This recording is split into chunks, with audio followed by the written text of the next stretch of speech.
Today's guest is proving that the BRRRR strategy, buy, rehab, rent, refinance, and repeat, still works, even in today's challenging market. With a knack for finding value in unexpected places and the determination to keep growing despite rising rates. They're scaling their portfolio one property at a time. Ready to find out how they're pulling it off? This is the Real Estate Rookie Podcast. I'm Ashley Kerr, and I'm here with Tony J. Robinson. So today we're going to discuss, first, finding a real estate strategy that works for you. Number two, building slowly to hit financial independence. And finally, how to pivot your portfolio based on the market you're in. So today, I'd love to welcome Karl Denton to the podcast. Karl, what's up, brother? How you doing, man? Good. How's it going, Tony? Was it, I guess, that initially drew you into real estate? Like what even kind of piqued that initial interest to say, hey, this is what I want to do with my extra time, money, and energy? So initially when I got into real estate, I was a firefighter at the time, working locally in the area here. And I got into stock market first, and I got into stocks, and we got into it with a group of guys at work, and we started trading some options, and we really got into it for about a year. And then my tax accountant was like, "This is a lot of work for not a lot of money." And I was like, "Yeah, no." I'm like, I'll sit in front of the computer when the bell rings, and then it rings again, and I'm like, I've been in front of the computer all day trading stocks. Wow, so your CPA really called you out there. Yeah, so I was like, all right. I need to find something else to do to build some wealth here. The stocks, were fun while it lasted. And I have some long-term stocks, which are great. But I started getting involved in real estate because, I heard some people talking about it. My father still owned his initial duplex from when we were kids and grew up in. So I knew like there's money to be made, and people were doing it, but I just didn't know how. And it was kind of scary because I only ever bought my personal property. So, I just started getting involved online. I started watching videos just so I learned about the stock market. I found BiggerPockets online. I started joining. I went through the forums. I was able to ask questions and learn. Then I joined and became a pro member because I saw like the calculator functions and a couple of the other added features that I was like, oh, this is really good to be able to like analyze deals and see it virtually. So that was really nice. Karl, I'm interested as to what initially drove you to choose the BRRRR strategy over any other investment strategy. Sure. So it kind of fell into me by accident, basically. So on my first deal, I had found just by asking, and we had found a family member who was sitting on a property through my wife's side who basically didn't want to take care of it anymore, but he wanted to remain in the garage space that he occupied. He was just getting old, tired landlord syndrome pretty much. And so that's kind of how we fell into our first property, got an under market deal. And the BRRRR strategy accidentally happened because we basically renovated it because that's how I wanted to make it. We wanted it high quality, and we renovated like one of the units, and we upgraded the furnace system. And then just as rates were starting to creep up, I had met with a local investor as I was learning. This is the beginning of my journey. I didn't really know a lot, but I had, studied BiggerPockets and things that I learned. And he told me, you should cash out refi and pull the cash that you sunk into the deal and get it back out. And I was like, oh, I should? Okay. So I cashed out refied at 4.5% just as the rates were creeping back up. I wish I did it like sooner, but I was able to pull most of all the cash and a little more out of that deal that we required to put down using an investment loan, which was like 20% at the time before I knew any creative financing or anything like that. Do you want to tell us a little bit about what the BRRRR strategy is, as exactly if someone else was going to follow the same strategy? With the BRRRR strategy, it's basically you want to figure out what kind of property you're going to buy. You want to buy that property, and then you want to rehab the property. So this property was older. It had good bones, but it was older, so we had rehabbed the property to increase the value. So then by increasing the value, we were able to refinance the property.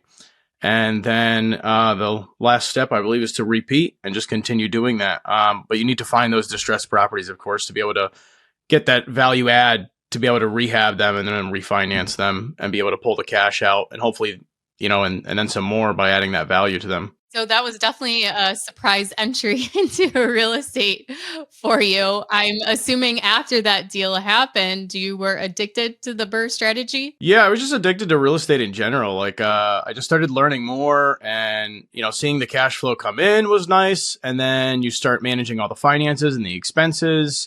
And then I had inherited those tenants, so it was like knowing, I got cash flow coming into the deal, which was great. But then it was managing those tenants, putting them under leases, realizing that I didn't take as much information in the beginning as I should have.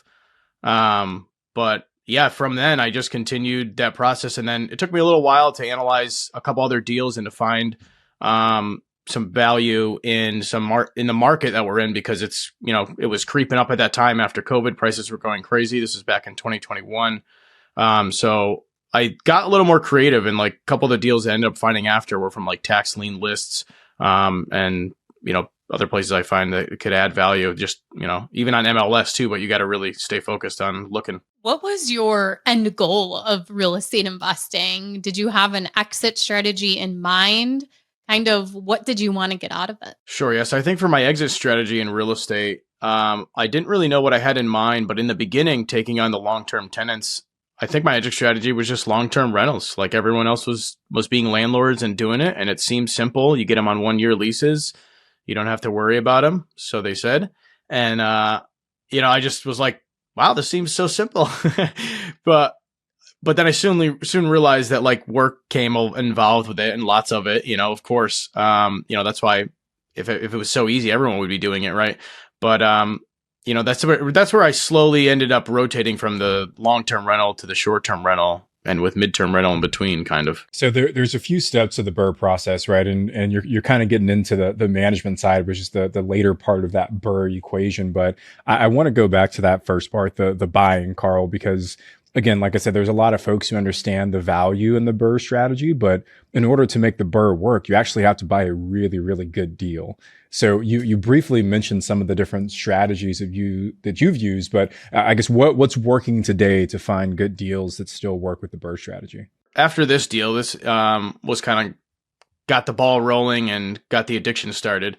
And so like the next deal I ended up finding happened to be on MLS, and that didn't happen for a while.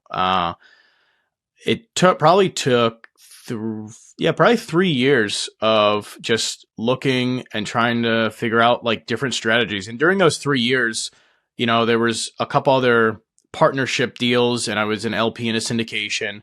But as far as getting my own deal, I was still looking for that. And while I was doing that, I was diversifying, and I was also doubling down on the property that I had and stabilizing it, creating more cash flow out of it. And I think that's what a lot of people forget to do is, while you're looking for deals, focus on what you have currently. If you have one deal, or maybe you have a home with an empty room in it, focus on maybe making that empty room, renting it out, or having an Airbnb or something, and really stabilizing or double downing on what you have currently, instead of chasing what you're looking for and then wasting like all that time. But while I did that, I was stabilizing and creating more cash flow. And then I was also using Redfin on MLS and really just looking at the markets that I wanted and the areas, and setting kind of my buy box of small multifamily, single homes, even single families under this price. And so I'd get emails every morning, and I would check them, and I would see houses that started to sit, certain ones, and you wonder why, right? So then I go walk those houses and I see what they needed. And some needed extensive renovation that I didn't know how I was going to take down. So those I put in low offers, but I still took action, right? I was always putting in offers, like, even if they were low, because you don't know if you don't ask. And that my whole career has taught me that with doing sales earlier on, and even real estate. So if you don't know, you don't ask, or if you don't ask, you don't know.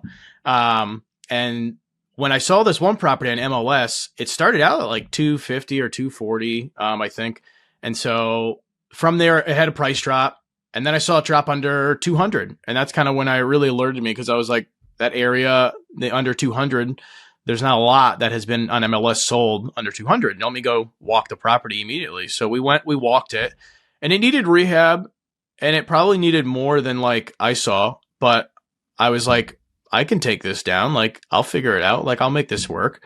And so we put in an offer at asking. It was at 185 at the time. And I was just worried that someone was going to like scoop it up, because normally that's what's happened. Someone else has been able to scoop the deal before me. So This was an area closer to me, a little farther from the central area. So I think what helped me really with this deal was it was off the beaten path per se. It was I wasn't investing where everyone else was investing, right? I was looking at other markets that were in my area, but I think the focus was taken from them because they weren't in the heavily populated areas. So we walked it and we ended up getting under contract for 185. We just came in at asking for that one. So, and just by taking action consistently, that's, I guess, what ended up leading to that for that next deal. Yeah, Karl, I think that's a great point as to how you're finding the deals is taking that consistent action. But you mentioned making lowball offers, not being afraid to actually make those offers on properties, and also continuously looking at the MLS, like you're constantly looking for deals, but also where that value add is. Could you add a third bedroom? What can you make of it? I just saw a property today on the MLS, and as soon as you were talking about this, I thought of it. It's a 2-bedroom, 1-bath, but it's 1,200 square feet. And there's got to be room for a third bedroom in there somewhere. Maybe you're taking one huge bedroom and cutting it to 2. Maybe there's actually 2 living rooms in there. You can make another first floor bedroom. So I think that's great advice as to how you're making or how you're finding those deals is by looking for properties that have added value, making those lowball offers, but consistently, taking action and actually looking at deals altogether and taking the time to go through them. Rookies, we want to hit 100K subscribers on YouTube, and we need your help. While we take a quick ad break, you can go over to youtube.com/@realestaterookie and make sure you're subscribed to the channel. Stay tuned after a break for more from Karl. All right, guys, welcome back to the show where we're joined by Karl. Before we go any further, Karl, what is your portfolio right now? How many deals have you done? What does it look like? I have a 3-family and it has like 5 bay garages on it as well. So we actually rent those out for storage or anything in between, really. They just can't run a business out of them. And then after that, I ended up getting into a syndication as an LP. So currently I'm still an LP in that syndication, and that's out in Indiana in Evansville. Can you just explain real quick what an LP is and a syndication? Just super brief overview. It's a limited partner. So basically there's GPs and LPs. GPs are the general partners, which basically run the deal, and the LPs are more of the passive side. We're just the investors, right? We just come with it a amount of money into the deal. So there's multiple of us. It's probably 30 or 40 of LPs involved in that deal. And that allows the GPs who are running it to take down these large deals, but then all the LPs get a huge benefit for being an investor. It's almost like buying a share in a stock, is kind of what I like telling people. And then the rest of your portfolio. There was the 3-family, the syndication, and then as of this year, we finally ended up getting a single family under contract, which we're currently renovating, and we're going to make another Airbnb. We're also going to do some insurance housing out of it. And then we also recently, just after that one, I signed the documents Friday before I flew to Cancun for BP. We closed on a single family that's going to be a fix and flip. And that one was a partnership deal because we made that come together in 2 weeks. And that was actually on that was from a tax lien. Oh, awesome. Congratulations. Yeah, you've been busy, man. Yeah. All of a sudden it went from 0 to busy. Now, one thing I do want to call out there, right, is that you found a deal on the MLS, and there's a lot of influencers, just people in the space who just kind of poo-poo on the MLS. But I think there's still opportunity there. You just got to know where to look. And actually made a really great comment of like, hey, what if there's a 2-bedroom that's way oversized? And we interviewed, I was trying to find the episode number, but we interviewed Ingrid Duque. So if you guys look up her name, Ingrid, last name is Duque. So you'll find her in the BiggerPockets archives, but she had an entire strategy where she was looking for oversized, smaller properties. So she was an engineer. So she had some sort of algorithm that was like scraping Zillow and finding any 2-bedroom that was, 30% larger than all. So you don't have to get that complicated, but just the process of saying, hey, is there some hidden value here that maybe other investors are overlooking? We had the Nossums on the podcast recently, and they talked about how they looked for properties that they could convert into larger properties where they could then rent out different parts of the room. So there's so many different ways to find good deals on the MLS. You just have to get a little bit more creative with the strategy they're using to make those numbers work.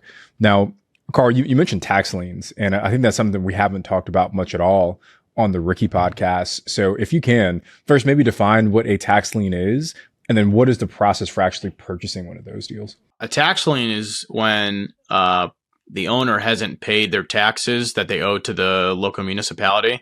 And then it ends up going so long that the municipality puts a lien on their house. And if it's not paid by a certain amount of time, that tax lien then goes to auction. And then once it goes to auction, there's usually about a 6-month period of time when the tax lien gets sold to they have 6 months to basically figure out an exit strategy if they're going to be able to pay this tax lien now with a heavy interest rate. And if by the end of the 6 months they don't, then they're going to get a notice to quit, and they're going to be basically evicted from their house that they could own outright. And they might only owe 20, 30, 40, 50,000 on, but they own a $250,000 house, right? So you got to wonder what happened there. And then what's the actual process for being the investor that can purchase these? Like, is there just a big website that you're going to? You're going up to the county steps? Like, what is the process for finding these tax liens and then buying them? Yeah, so we've done a lot with finding the tax liens, and we finally found one that worked, that came in actually as a lead to us from someone we knew.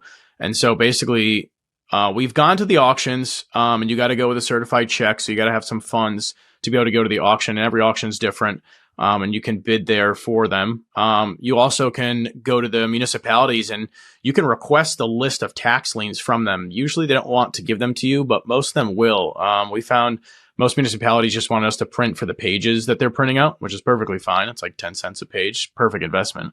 And then we can comb through those and we can call them, we can direct mail them, which we've done both. We've called and direct mailed. And we've built out a list of people from tax liens that most people are just like, call me back later or keep in touch, right? And I think that the consistency with that is what ends up locking up these deals eventually. And the one we had got was basically from a lead that was given to me from someone I knew who said, hey, this lady needs some help. She has a tax lien on her house. I told her you'd be the one to be able to help her because you're really creative and you have a good network of people to take the deal down. And I said, yeah, I can always find a way. If there's a will, I'll figure it out. So I talked to the lady, and that was like just after the tax lien auction had sold. Now, most people think when the tax auctions get sold and they get auctioned off that they're gone forever, but they're not. You can rectify that. You just have to structure it with your lawyer so that basically the tax lien gets paid first and then the sale happens right after. Because that's what needs to happen once the tax auctions are sold. It has to get paid with the interest, and then you can purchase that property. And that's exactly what we ended up doing with this last property we got from the tax lien list. But it took months. We had talked to her, I think 5 months before the end date that she had, and then she sat on it, and we went back and forth, and I kept in touch here and there, and then she reached out pretty much 2 weeks before she had to be out of there before it was up. And that's not a lot of time. Most people, you need 45 days to close, and sometimes it gets extended. So 2 weeks, I was like, this will be my first one. I brought in a partner who was a little more seasoned than I was for sure. And, he was able to bring the cash to close and have the lawyer that was able to throw it together in 2 weeks and get the deal done. And we both have a 50-50 split. So, something's better than nothing. Absolutely. So, Karl, it sounds like, and thank you for walking us through that, because I think you just educated a lot of us, myself included, but it sounds like there are multiple points along the tax lien journey where you, as the potential buyer, can actually step in. So one point is, like you said, direct mailing these homeowners who have gotten this notice about the tax lien and then trying to work with them directly before that property goes to auction. So that's one opportunity. The other opportunity is just going to the auction yourself and just being the buyer there at the courthouse steps. And then the third option is kind of what you talked through, where it sounds like it had actually, like the auction had already happened, but there was still a little bit of time after that auction to rectify, and you were able to go in and get it there. So I didn't realize that third option even existed. I thought it was really just the first or the second. So I guess from your perspective, if a rookie is starting out, which one of those do you think makes the most sense to start on? Like, is it going to the courthouse steps, or do you think it's trying to catch the seller before it gets to the auction? Or doing what you did? Yeah, so I would say the two things is go to the auctions. Even if you're not there as a bidder, you can just sit there and watch the auction. And that's exactly what I did when I first got started. We just went to the auction with no check. I brought a guy from work that was interested in real estate with me. We both went there and we just kind of watched to see and learn what the prices went for, how high these guys were bidding, you know, did everything sell on the list, to kind of gauge, like, is there a lot of interest at these tax liens? And the room wasn't full. There was rooms to bid, but you could tell there were a couple people on certain properties. They were there to win it no matter what the deal was, right? And you get anyone there, from the investor to the homeowner that really wants it, and they're just bidding with sheer emotion. So, you know, I think that's a good strategy to get in the auction, get in the action, you know, maybe take a certified check if you have the funds, but then go to your municipalities, go locally to these municipalities and just build your list off. Hey, what are, you know, water liens you can ask for? Go ask for the water liens, because before they go to tax lien, they usually get their water turned off. So, you know, get the water lien list if you can, get the tax lien lists. You know, and you can even, if you're interested in a certain property, you can go pull the property card online, and you can even go to the municipality and pull the file to check out the permits, see what renovations been done, see what open permits there are. May tell you a little bit more about that property too. So you might have the upper hand when you go to that auction, because you may know more on the property that you're interested in. Well, Karl, thank you for that in-depth detail of how a tax lien auction actually works. I've only gone 1 or 2 times, I think, to a large county one. I bid on a property for somebody else, not for myself, but we didn't get it. But I remember having to go and get the cashier's check or the certified funds and thinking, how does this work? Like, I don't know how much money to get. You know, what do I do with the checks if I don't buy anything? And learned you take them back to the bank and they will put the money back into your account. But yeah, it was definitely a learning process for me as to how that worked. All right, guys, we have to take our final ad break, but we'll be right back after this. Okay, let's jump back in. Now, Karl, you've done a couple of rehabs with your properties, and I'm sure with this flip, there's going to be a rehab that's going into that too. How confident were you going into doing a rehab? Do you have any experience, and how did you estimate your rehab cost? With rehabs, my experience is I've always been a like DIY, right? Do it yourself.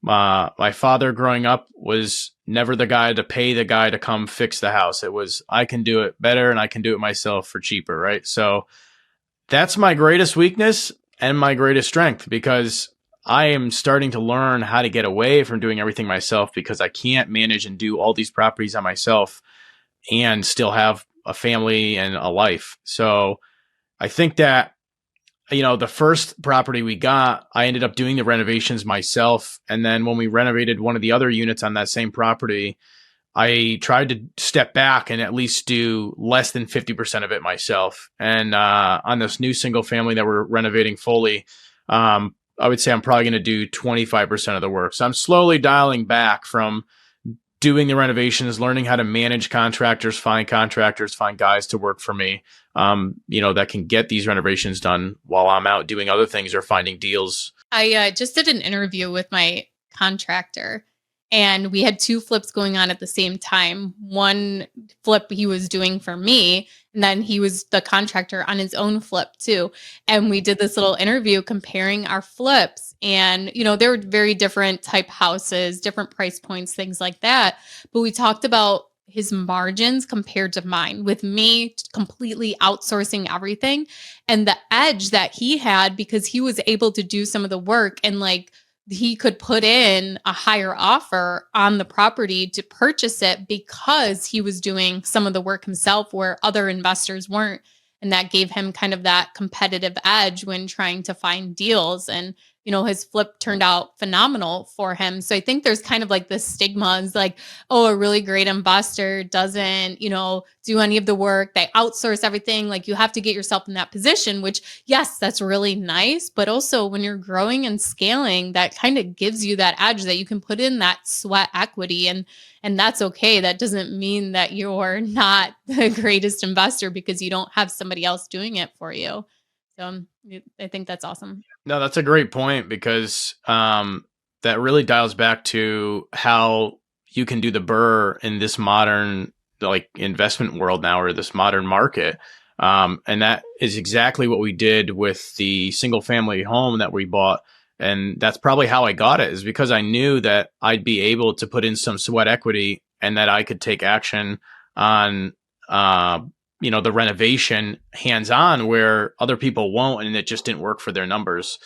So I think that's how I definitely got that deal. And I know that I'm going to be leaving some money in the deal. And I think that's where, when I talk about the modern BRRRR, that's kind of going to be it. You got to figure out if you can leave money in the deal and how much. Because for me, if I'm buying and holding that deal, I don't mind leaving some money in that deal because it allowed me to be able to get that deal and still be able to flow some money out of it. And so with my strategy going towards a short-term rental game now from the long term, leaving money in the deal was perfectly fine with me. So when I ran my numbers, I knew that I was going to have some money in the deal. On a perfect BRRRR, I don't think those are very hard to do in this market where you get 100% of the money back and even then some. I think that the modern BRRRR is you just have to know you're going to leave some money in the deal. So how much money are you going to be comfortable leaving in that deal? Carl, now we're talking a little bit about the rehab portion. Kudos to you for having the DIY skill set to help, like Ashley said, pad some more margin into these deals. But let's say that we dropped you into, I don't know, a city clear across the country, a city you'd never been to before, but you find a deal. The numbers seem like they work. How would you go about building the rehab crew in that new market, thousands of miles away? Yeah, so I think you got to think creatively to figure out who to find in that market, because when you go to Facebook now and you just say, hey, who's a contractor? Everyone and their grandmother's a contractor and you just don't know where the good ones are. So some creative strategies for that. Everyone's grandson is also a contractor having their grandmother say. Yeah.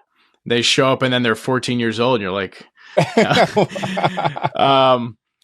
yeah. So I think that what people don't know is you can go to the municipalities and you can call them and you can ask, hey, who's been filing a lot of permits recently for roofs, or who's a good roofing company? And you're asking a person who may not know contractors at all, but if there's a certain individual that's doing 20, 30, 40 roofs in that municipality, chances are Town Hall knows their name and they know who they are because they do a lot of business and submit a lot of permits, right?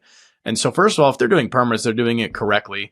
And, the building inspector probably knows them. So, you can even call the building inspector and ask them, hey, who's a good builder in the area that does a lot of buildings? I'm looking for a rehab or I'm looking for a new construction. That's exactly what I would do. And I would try to find a construction crew doing that, and then go look at referrals, ask what their last 3 jobs were and call those people. You're like vetting contractors like tenants almost, where you need to see how they operate. And then you need to ask, like, do they require a deposit? How much deposit?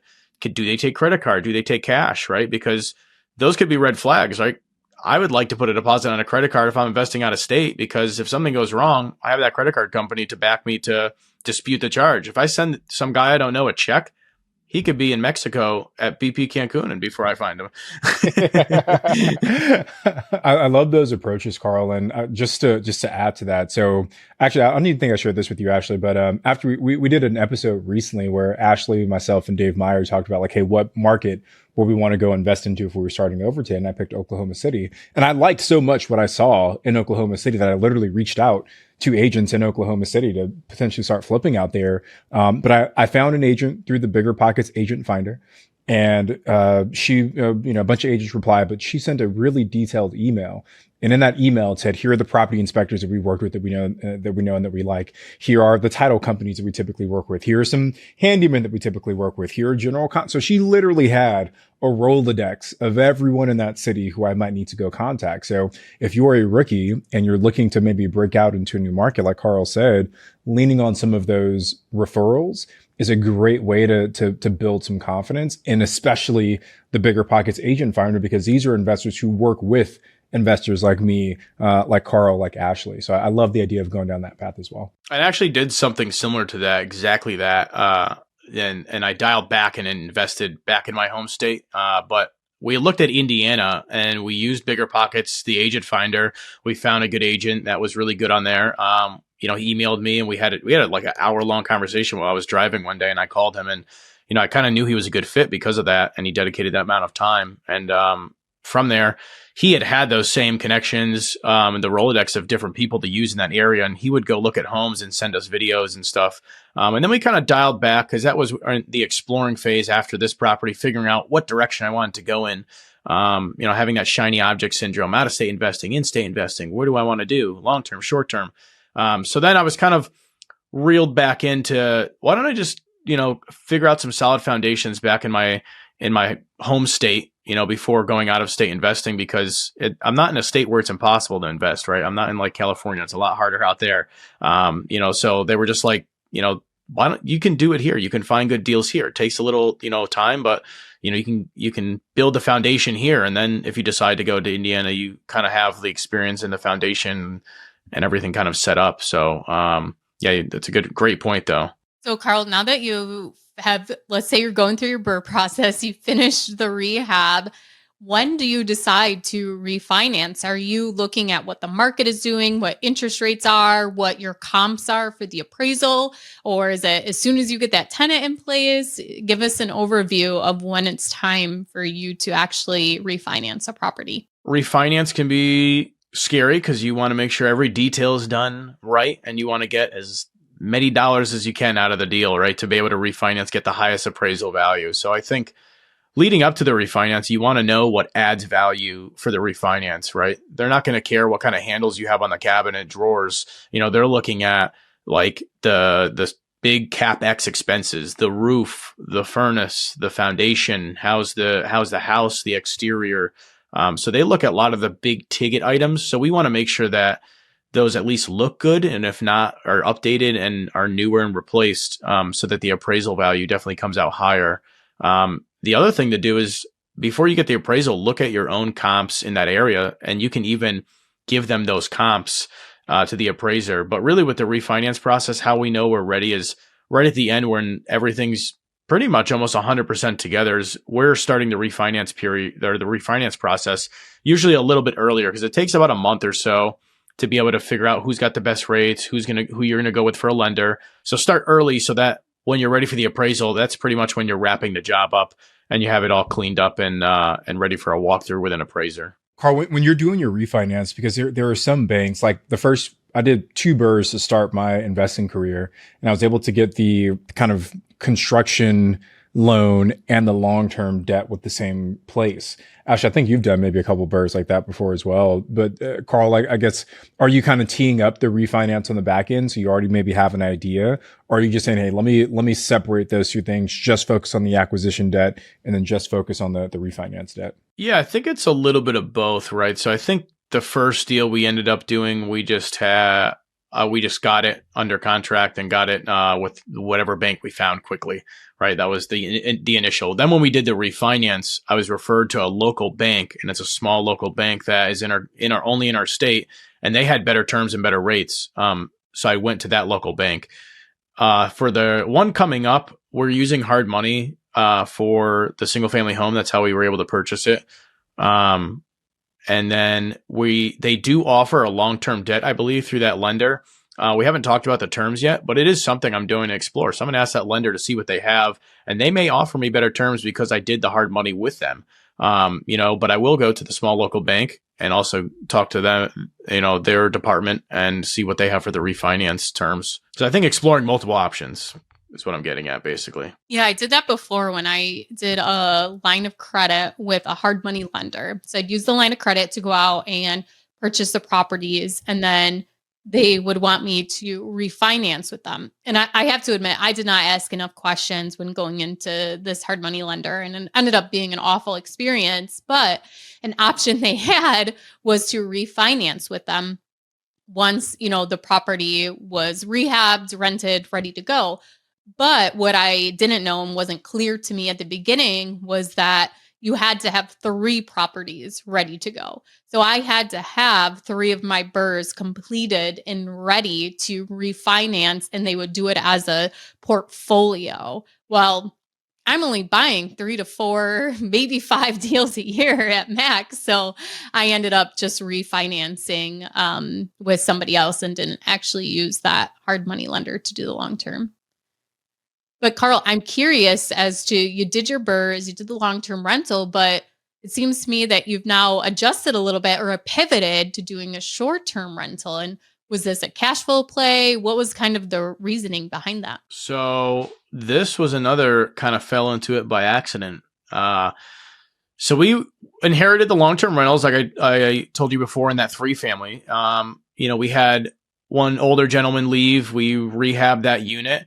And that was going to be my first experience on finding a tenant to place in that unit. So when I had started looking for a tenant, this was 2021 now, after COVID, there was for some reason just an influx of the tenant pool that you had of people that just would throw in applications. So when I had put it on apartments.com, my phone was blowing up. We had our inbox full, applications coming in left and right, but not anyone that was like overly qualified or even qualified for the income to what the rental rates were, because they all got pushed after COVID just because everything went up, pricing, insurance, everything. So from that, I was almost overwhelmed of like, how do I find a tenant to place in this? And, I had just started to hear about the travel nurses, and they're looking for housing, and they stay for 3-month contracts.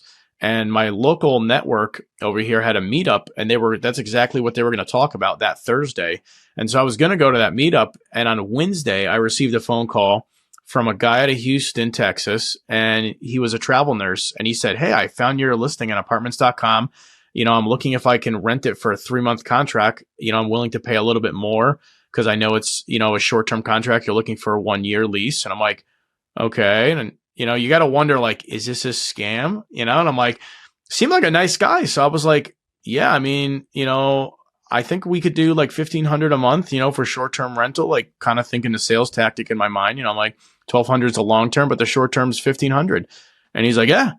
And I was like, that was really quick. I should have said 2,000. No. So, I was like, okay. So then I'm like, well, I'll include all the utilities on top of that for an extra 300. And he's like, all right, cool. I can pay in full. And I'm just like, this has got to be a scam. This is not real.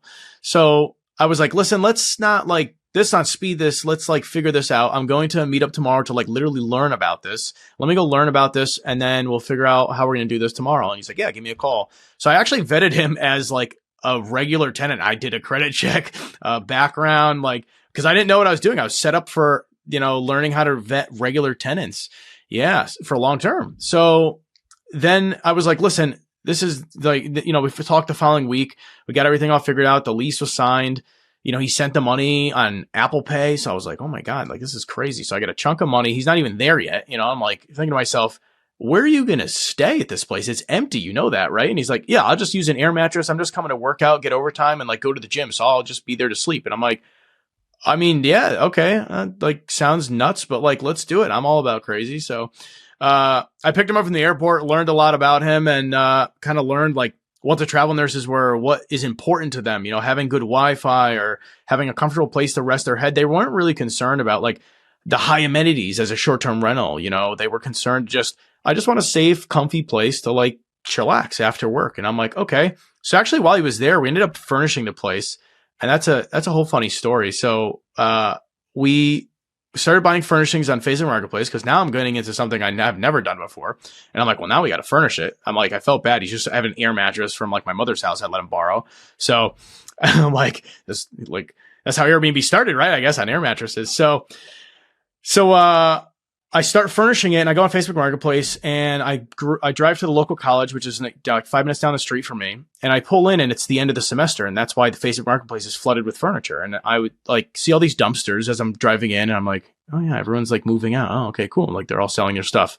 And then as I'm driving out, after I bought like, an entertainment set and a carpet or something, I think for the living room, I just pause and I'm like, I look at my buddy who came to give me a hand. I was like, dude, these dumpsters, I think, are just full of good furniture. Like, I hate to go dumpster diving, but like, I feel like we need to recycle this. So we went dumpster diving, and we pulled out pots and pans set, brand new furniture, lamps, everything you could think of, because these college kids were moving out, and their parents probably just said, we don't want that. Don't bring that stuff home. Just throw it out. And so some of the good stuff was left outside, and some of it we hucked out of the dumpster, and we basically furnished a 1-bedroom rental for just under $600. And, we bought things like the bed, the mattress, the important stuff, the microwave, the things that, that we needed. But aside from that, like all the rest of the furnishings we cleaned up, and even the travel nurse helped me wipe everything down, clean it up, and kind of refurbish it to use in the rental. And that's kind of what we got our jump start in. We did midterm from probably the beginning of the year all the way up into November, and it was going great. We listed on Furnish Finder, which was a platform that we could use to find leads from travel nurses and other traveling professionals, and everything was going great. And then November came, and it dried up, or at least that's what it seemed. And I was like, man, do people not travel for the holidays? Like, this is our first winter.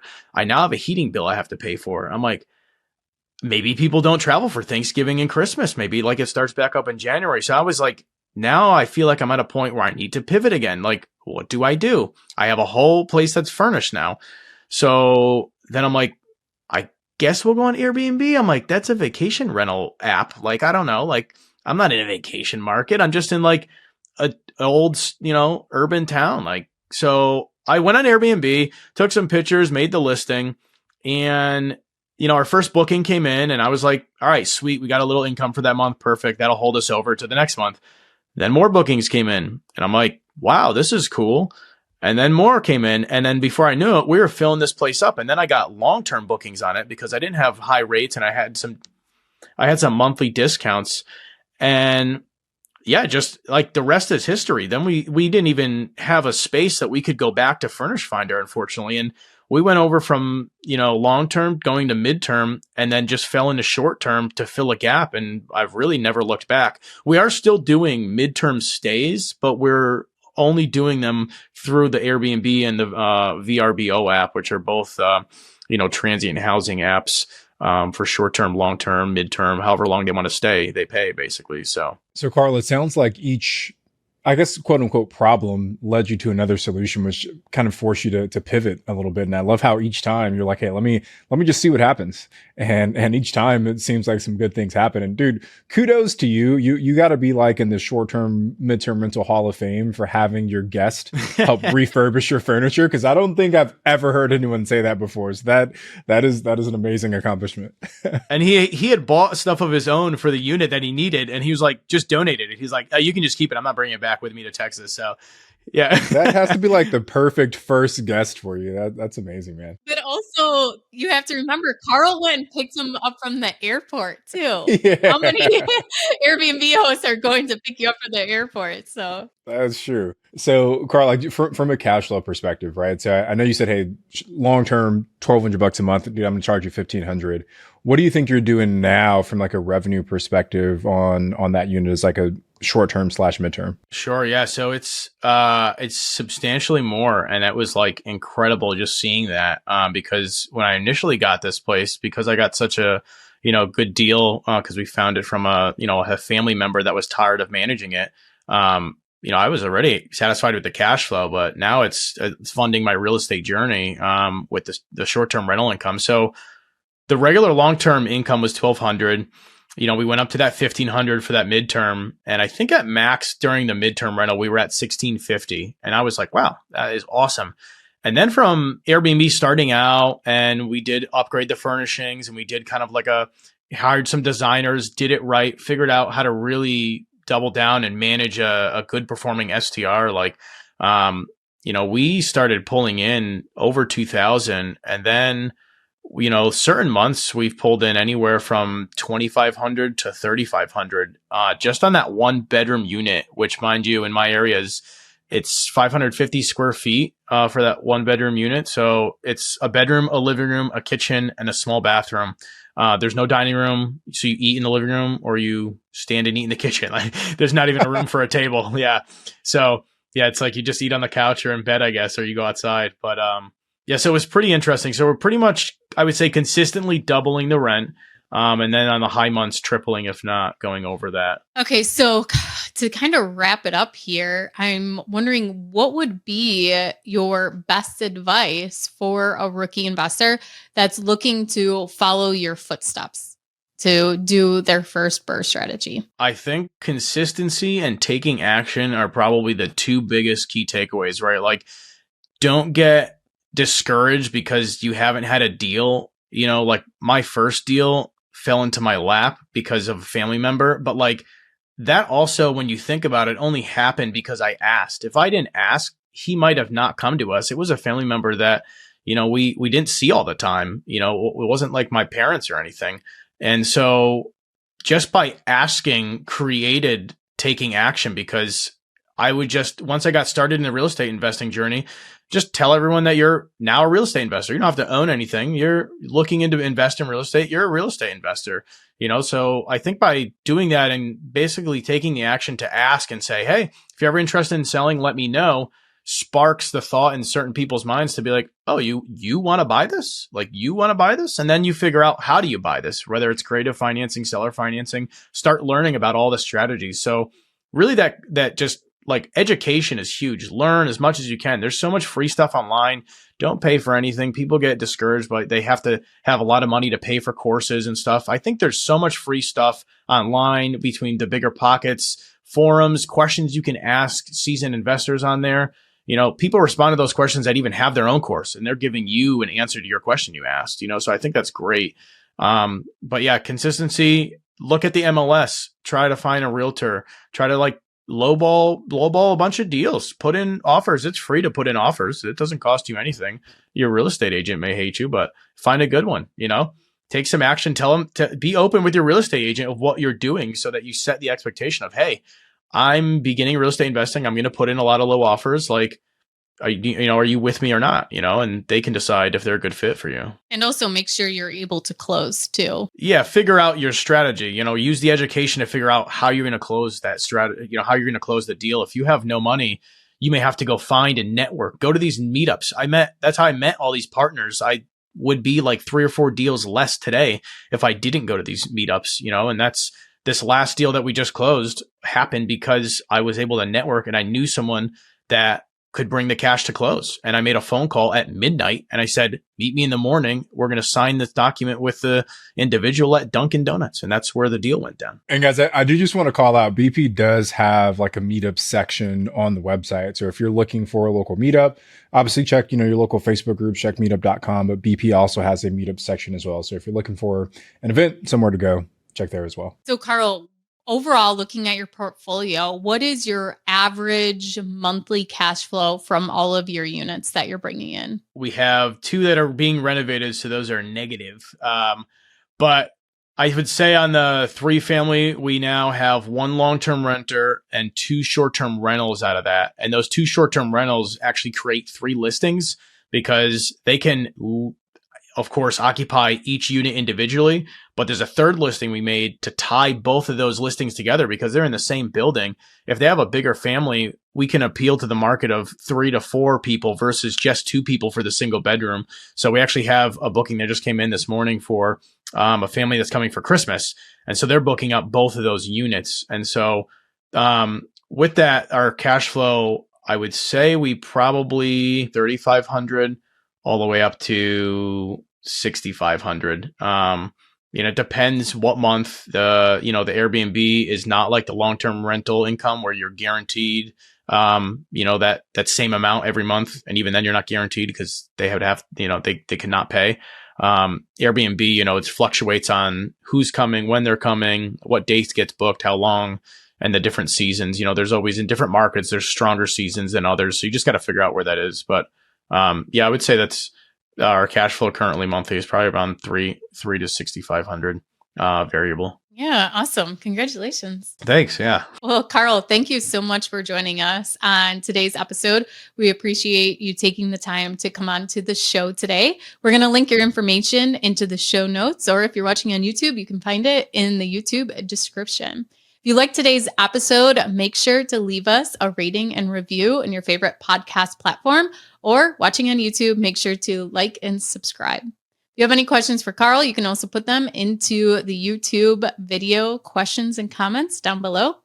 Thank you guys so much for joining us. I'm Ashley and he's Tony, and we'll see you guys next time on the next episode of Real Estate Rookie.